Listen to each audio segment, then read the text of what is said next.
बिस्मिल्लाहिर्रहमानिर्रहीम। अस्सलाम वालेकुम नाज़रीन, आप यूट्यूब चैनल देख रहे हैं। मैं इमरान खान हूँ। कुछ खबरें जानबूझकर चलाई जा रही थी, लेकिन वज़ीर आज़म पाकिस्तान ने अपने खिताब में उन सारी चीज़ों को क्लियर कर दिया है। ये खबरें अपोजिशन चला रही थी और ज़्यादातर इसको जियो न्यूज़ चला रहा था कि वज़ीर आज़म पाकिस्तान किसी नतीजे पर पहुँच रहे हैं पाकिस्तान की एस्टेब्लिशमेंट के साथ मिलकर। अस्करी क़यादत से जो उनकी मुलाकातें हो रही थी, उनको लेकर ये तासुर फैलाने की कोशिश की जा रही थी और ये अपोजिशन की ख्वाहिश के ऊपर खबर चल रही थी, क्योंकि अपोजिशन ये चाहती है कि इमरान खान साहब या तो इस्तीफा दे दें या अभी भी अपोजिशन के साथ कोई मुआहदा कर लें। मुआहदे के अंदर ये चीज़ें तय कर लें कि अपोजिशन के लोगों के खिलाफ कोई कानूनी कार्रवाई नहीं होगी, और दूसरा, इमरान खान साहब थोड़े अरसे के बाद इस्तीफा देकर नया इलेक्शन करवा देंगे। उससे इमरान खान साहब की पॉपुलैरिटी नहीं बढ़ेगी, बल्कि वो अपना नुकसान कर लेंगे। और ऐसा खदशा पैदा हो गया था कि शायद ये खबर सच हो, और बहुत सारे, क्योंकि चैनल से आ रही थी, बहुत सारे लोग ये क्लेम कर रहे थे कि इमरान खान साहब अब इस नतीजे पर पहुंच गए हैं कि किसी डील वील के चक्कर में है। लेकिन ऐसा नहीं हुआ। इमरान खान साहब ने सारा कुछ क्लियर कर दिया है और हर चीज सामने आ गई है। एक तो उन्होंने जो कौम से खिताब किया, मैं आपको बताता हूं कि जो आखिरी उनके जुमले थे, जो उनको जानता है, जिसको उनकी समझ है, वो ये समझ ले कि इमरान खान को अगर आप बाहर निकालेंगे तो वो फिर आपको भी अंदर रहने नहीं देगा। ये तो आ गई है समझ। और जहां तक दूसरी बात है कि कौमी सलामती कमेटी का इशू, उसमें कुछ सवालात ये उठाए जा रहे हैं कि इमरान खान साहब ने इस इशू को पहले क्यों नहीं उठाया। देखें, इमरान खान साहब ने तमाम मुतल्लिका लोगों को, जो खारजा पॉलिसी के अंदर इमरान खान साहब को एडवाइस करते हैं, या जो स्टेक होल्डर्स हैं, चाहे वो इदारे हैं, एस्टेब्लिशमेंट है, उनके कैबिनेट के करीबी लोग हैं और फॉरेन ऑफिस, सबसे उन्होंने मशवरा किया था। इमरान खान साहब को बहुत ताकतवर लोगों ने बना किया था कि अभी इस मामले को ना छेड़ें, हम जवाब जरूर देंगे, लेकिन अभी इस मामले को ना छेड़ें, थोड़ा सा आगे बढ़ाएं। फिर बाद में ये कहा गया क्योंकि पाकिस्तान के अंदर मुसलमान मुल्कों के बहुत सारे फॉरेन मिनिस्टर्स आ रहे हैं, OIC हो रहा है, लिहाजा इसको भी जरा गुजार लें, 23 मार्च भी जरा गुजार लें। तो 23 मार्च के बाद जब इमरान खान साहब ने दोबारा कहा कि चले भाई जवाब देते हैं उस मुल्क को, अमेरिका को, मैं तो साफ ही आपको कहूंगा, तो फिर इमरान खान साहब के साथ जब दोबारा डिले किए गए चीज़ों का, तो उन्होंने फैसला किया कि, या उनको ये महसूस हुआ कि इमरान खान साहब को शायद ताखीरी हरबे इस्तेमाल किए जा रहे हैं, और जिस दिन इमरान खान साहब निकल जाएंगे तो फिर उसके बाद अगर वो ये बात करेंगे तो कोई ये बात नहीं मानेगा कि बतौर वज़ीर आज़म आपने क्या किया था। तो उन्होंने फैसला किया कि जब इस बारे में कंसेंसस पैदा नहीं हो रहा और लगातार उनको ये मशवरा दिया जा रहा है कि रुक जाएं, करते हैं, देखते हैं, इसके ऊपर आगे बढ़ते हैं, तो फिर वो पब्लिक के पास गए और उन्होंने जाके बताया कि भाई ये धमकी आई है और ये अमेरिका कह रहा है। उन्होंने अमेरिका का नाम नहीं लिया, लेकिन मैं आपको लेकर बता रहा हूं, क्योंकि इमरान खान साहब अपने खिताब में गलती से, भारत आप खुद समझदार हैं, गलती से इमरान खान साहब ने अमेरिका का नाम ले लिया अपने खिताब में, जानबूझकर नहीं लिया, गलती से लिया है। लेकिन अब सबको पता है कि अमेरिका है इस सारी साजिश के पीछे, लेकिन गलती से नाम लिया है, मैं आपको फिर बता रहा हूं। तो अब आप ये देखें कि इमरान खान साहब ने जब इस मामले को उठाया तो फिर कौमी सलामती कमेटी का इजलास हुआ, जिसमें अस्करी क़यादत और सिविलियंस भी बैठे, और जो उसके अंदर स्टेक होल्डर्स थे वो सारे बैठे, और फिर ये एलामिया जारी किया गया, जिस खत का मजाक उड़ाया जा रहा था, जिस डॉक्यूमेंट को फेक कहा जा रहा था, जिसको फरमाइशी खत कहा जा रहा था, जिस पे आसिफ अली जरदारी ने कहा कि ये जाली खत है, पार्लियामेंट भी जाली, ये सारे बंदे जाली, इमरान खान भी जाली, वो यही कह रहे थे, वज़ीर आज़म भी जाली, इसका खत भी जाली। पहले जाली कह रहे थे, फिर फरमाइशी कह रहे थे, और अब क्योंकि अस्करी क़यादत वहां बैठी थी तो इसलिए खाली ये तो नहीं था कि सिर्फ इमरान खान साहब थे। तो जो वहां से एलामिया जारी हुआ मुश्तरका, वो ये कह रहा है कि कौमी सलामती कमेटी ने मुल्की मामलात में बैरूनी मुदाखलत को नाकाबिले बर्दाश्त करार दे दिया। वज़ीर आज़म की ज़ेर सदारत इजलास हुआ। कमेटी ने पाकिस्तान के अंदरूनी मामलात में किसी भी तरह की मुदाखलत को नाकाबिले बर्दाश्त करार दे दिया, और इस इजलास में मुसल्लह अफवाज के सरबराहान, वज़ीर दिफा, वज़ीर दाखिला, वज़ीर इत्तलात, मुशीर कौमी सलामती, इंटेलिजेंस एजेंसी के सरबराहान और दीगर आला हुकाम ने शिरकत की। वज़ीर आज़म को मिलने वाले धमकी अमेज खत के हवाले से अरकान को ब्रीफिंग दी गई।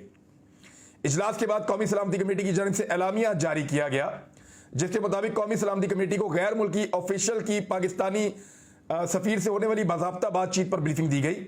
कमेटी ने गैर मुल्की सफारतकार की जानिब से इस्तेमाल की गई ज़बान पर तशवीश का इजहार किया।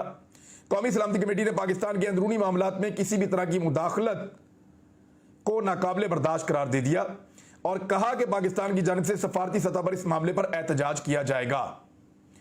और कमेटी ने गुज़िश्ता रोज़ काबीना इजलास के फैसलों की तौसीक भी की है।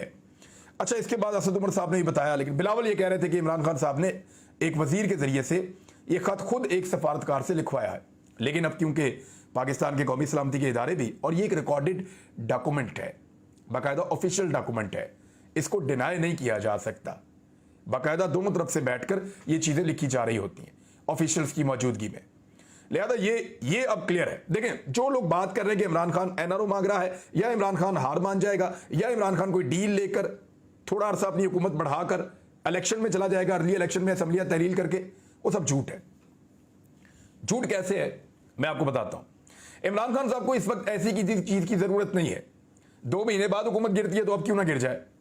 2 महीने बाद जब वो खुद असम्बलियां तोड़ेंगे तो उनको उतनी पॉपुलैरिटी और पजीराई पब्लिक में कभी नहीं मिलेगी जितनी पॉपुलैरिटी और पजीराई उनको तब पब्लिक में मिलेगी जब बैरूनी एजेंडे के तहत, बैरूनी हमले के नतीजे में उनकी हुकूमत गिरा दी जाएगी।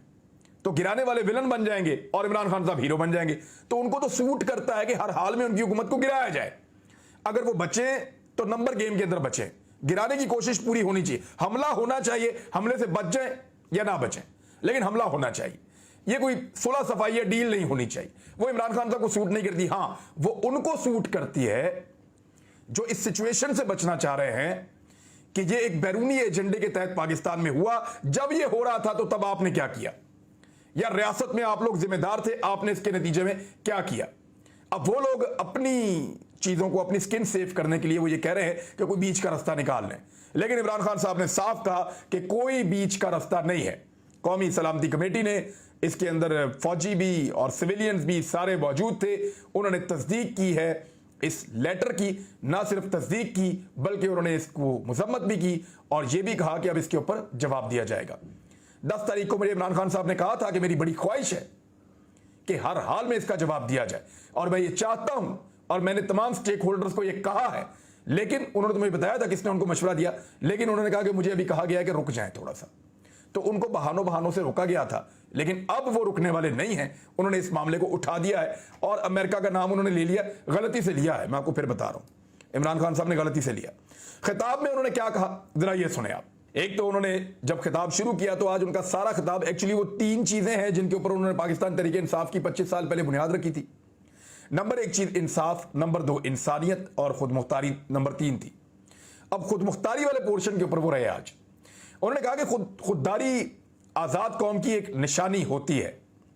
मौलाना रूमी की उन्होंने एक कहावत पेश की। उन्होंने कहा था कि जब अल्लाह ने आपको पर दिए हैं तो फिर आप कीड़ों मकोड़ों की तरह रेंगते क्यों हैं जमीन पर। यह इमरान खान साहब ने कहा अपनी कौम को। उन्होंने कहा मुश्किलात का मुकाबला करने वाले आगे बढ़ते हैं और ऊपर उठते हैं। फिर नबी करीम सल्लल्लाहु अलैहि वसल्लम की सीरत की एक मिसाल पेश की उन्होंने कि जितनी मुश्किलात आप सल्लल्लाहु अलैहि वसल्लम ने बर्दाश्त की थी, उन्होंने कहा हमें भी मुश्किलात बर्दाश्त करनी पड़ेंगी। मुल्कों से डरकर हम चूंटियों की तरह जमीन पर रेंग रहे हैं, यह इमरान खान साहब ने कहा। 25 साल से वादा कर रहा हूं, ना किसी के सामने झुकूंगा, ना अपनी कौम को किसी के सामने झुकने दूंगा, यह भी कहा इमरान खान साहब ने। पाकिस्तानियों ने सबसे ज्यादा कुर्बानियां दी दहशतगर्दी के खिलाफ लड़ाई में। अमेरिका में दहशतगर्दी हुई, हम उसकी मजम्मत करते हैं, हमारी हमदर्दियां अमेरिका के साथ थी, हम दहशतगर्दों के खिलाफ थे। लेकिन दहशतगर्दी की लड़ाई पाकिस्तान पर जबरदस्ती थोपी गई। जिस कमरे में बैठा हूं इसी कमरे के अंदर फैसले हुए थे और गलत फैसले हुए थे। पाकिस्तान उस लड़ाई का हिस्सा बन गया। पाकिस्तानियों ने सबसे ज्यादा 80,000 कुर्बानियां दी, मगर पाकिस्तान का किसी ने शुक्रिया अदा नहीं किया, बल्कि पाकिस्तान का शुक्रिया अदा करने की बजाय उसको दोगला करार दिया गया। यह कहा गया कि हम दोगले हैं, हमारी दोगली पॉलिसी है। हमारी हुकूमतें जो माजी में थीं वो ड्रोन हमलों के जुर्म में बराबर की शरीक रहीं। ड्रोन हमले होते रहे, हमारे लोग मारे जाते रहे और वो मजम्मत भी नहीं करते थे। वज़ीर आज़म ने गलती से लिया, लेकिन अपने खिताब के सेंटर में जाके अमेरिका का नाम ले लिया और फिर बाद में उन्होंने कहा नहीं, एक मुल्क, बड़े आराम से उन्होंने कहा। यह बातचीत रिकॉर्डेड है। उन्होंने कहा जो बातचीत हुई है उस मुल्क के साथ ऑफिशियल डॉक्यूमेंट है, और साथ ही साथ उन्होंने कहा कि इस बातचीत में यह कहा गया है कि इमरान खान को निकाला तो पाकिस्तान को माफी, वरना पाकिस्तान के लिए मुश्किलात होंगी। रूस जाने के फैसले में तमाम इदारों और अस्करी क़यादत से मैंने मुशावरत की थी। मैं आपको खबर दे देता हूं, इमरान खान साहब जब रूस जा रहे थे तो एक दिन पहले दोबास में घुस गया था रूस अपने फौजियों के साथ। तो इमरान खान साहब ने आर्मी चीफ से दोबारा आखिरी मरतबा रब्ता किया रात के वक्त शाम में, और उन्होंने कहा कि ये सूरत हाल है, रूस में हमें जाना चाहिए या नहीं। तो आर्मी चीफ ने तौसीह की थी, उन्होंने कहा बिल्कुल आपको जाना चाहिए रशिया। और फिर फाइनल मुशावरत के बाद इमरान खान साहब फिर रूस गए थे, और रूस के दौरे के बाद जब वापस आए और उन्होंने ब्रीफिंग दी तो इस पर अप्रिशिएट भी किया था अस्करी क़यादत ने। तो उन्होंने कहा कि ये सबका फैसला था। यूरोपी भी जाते हैं रूस में, यूरोपीय यूनियन के ममालिक रूस जाते हैं, बार बार जाते हैं, तो क्या हम उनके गुलाम हैं कि जो हम ना जाएं? वो मुझे हटाकर पाकिस्तान में अपने गुलामों को लाना चाहते हैं, अपने ऐसे गुलामों को लाना चाहते हैं जो उनकी हर बात माने। क्या वो अपने मुल्क में, अमेरिकन की बात कर रहे हैं एक्चुअली, ऐसे सजा याफ्ता लोगों को, ऐसे करप्ट लोगों को इक्तदार में आने देंगे जैसे लोगों को वो पाकिस्तान के ऊपर मुसल्लत करना चाहते हैं? एक भगौड़ा है, बाकियों पे केसेस हैं, किसी के पास जवाब नहीं है, और उनको पाकिस्तान में इक्तदार में इसलिए लाया जा रहा है कि वो उनकी गुलामी करते हैं। तो क्या अपने मुल्क में ऐसे लोगों को आने देंगे? एक्चुअली उन्हें इमरान खान पसंद नहीं है, वो इमरान खान को निकालना चाहते हैं। उन्होंने कहा कि साबिक हुक्मरान क्यों उन्हें पसंद है? उनके अदवार में 400 ड्रोन हमले हुए 10 सालों में। अफगानिस्तान का जो सदर था ना करजई, वहां पे जंग चल रही थी, नेटो की फौज बैठी हुई थी, ड्रोन हमला होता था, वो भी मजम्मत करता था। लेकिन पाकिस्तान में तो कोई जंग नहीं थी, पाकिस्तानी हुक्मरानों ने कभी मजम्मत नहीं की, बल्कि उन्होंने मिसाल दी कि आसिफ अली जरदारी ने एक किताब के अंदर, वहां अमेरिकन ने लिखा है कि आसिफ अली जरदारी ने अमेरिकन को यह कहा कि फिक्र ना करें, अगर कोई कोलेटरल डैमेज होता है, कोलेटरल डैमेज कहते हैं कि एक जगह बम फटे, जिनको मारना था वो तो मर जाएं, आसपास के भी सैकड़ों हजारों लोग या दर्जनों लोग जो हैं मर जाएं, जख्मी हो जाएं, मफलूज हो जाएं, कुछ भी हो जाए उनको। तो जरदारी साहब ने कहा कि मुझे आप फिक्र ना करें, आप हमले जारी रखें ड्रोन हमलों में, अगर कोई कोलेटरल डैमेज होता है या आम लोग, मासूम लोग मारे जाते हैं, बेकसूर लोग मारे जाते हैं, तो मुझे कोई फर्क नहीं पड़ता। अब उन्होंने मौलाना साहब को भी बताया कि मौलाना साहब अमरीकी सफीर को खाना खिलाते हैं और कहते हैं कि जो काम आप मेरे से लेना चाहती हैं मेरे से लें, मुझे मौका दें। आप अमेरिकन से ये मांगते हैं इक्तदार, ये तो ऑन रिकॉर्ड है और विकीलीक्स के अंदर शामिल है। अब इमरान खान साहब ने जो आखिर में बातें की है ना, वो सबसे इंपॉर्टेंट है।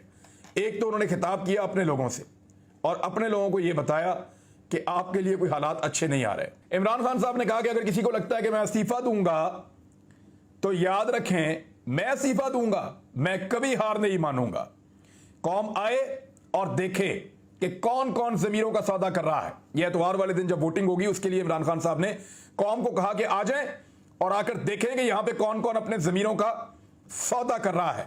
अगर ये लोग उल्टे भी लटक जाएं तब भी पाकिस्तान में कोई नहीं मानेगा कि जो अरकान इनके पास जा रहे हैं या टूट के इनके हाथों में खिलौना बन रहे हैं, वो किसी नजरिए के तहत जा रहे हैं। सब जानते हैं कि यह सौदेबाजी हो रही है। और फिर यह कह रहा हूं, उन्होंने वार्निंग देते हुए कहा कि फिर यह कह रहा हूं कि सौदा करने वालों को कौम कभी नहीं भूलेगी। क्या इस खित्ते के लोगों ने मीर जाफर और मीर सादिक को भुला दिया है या उन्हें माफ कर दिया है? उन्होंने टीपू सुल्तान को धोखा दिया था, एक ने सिराजुद्दौला को, इस तरह वो धोखा, वो पूरी आपको एक कहानी है टीपू सुल्तान की, मीर जाफर और मीर सादिक ने क्या किया था, ये पूरी एक तारीख का हिस्सा है। लेकिन इस खित्ते के लोगों ने उन्हें कभी माफ नहीं किया और उनको भी आज बुरे नाम से या बुरे अलकाब से याद रखा जाता है। जो भी गद्दार है उसे मीर जाफर और मीर सादिक कहा जाता है। ये मौजूदा दौर के मीर जाफर और मीर सादिक हैं और जो लोग इनके साथी हैं वो इनका हिस्सा है। आने वाली नस्लें आपको कभी माफ नहीं करेंगी। फिर इमरान खान साहब ने कहा कि जब तक मेरे जिस्म में खून है मैं इनका मुकाबला करूंगा, हार नहीं मानूंगा। कौम गद्दारी करने वाले लोगों की शक्लें याद रखे, ये जो गद्दारी करने वाले हैं इनकी शक्लें याद रखें। इमरान खान चुप कर कर नहीं बैठेगा, कोई किसी गलत फहमी में ना रहे। मुझे मुकाबला करना आता है और मुझे आप जानते हैं, किसी सूरत ये साजिश कामयाब नहीं होने दूंगा, रहूं या ना रहूं। उन्होंने कहा जिस्म में जब तक खून है तब तक मुकाबला करूंगा। ये जो उनके आखिरी अल्फाज थे, इसका मतलब आप समझें। एतवार को इमरान खान साहब की कॉल है, बहुत बड़ी तादाद में लोग पूरे पाकिस्तान से इस्लामाबाद आएंगे और तमाशा देखेंगे जमीरों के सौदों का। अब तक के लिए इतने, अपना ख्याल रखिएगा, अपने इस चैनल का भी। अल्लाह हाफिज।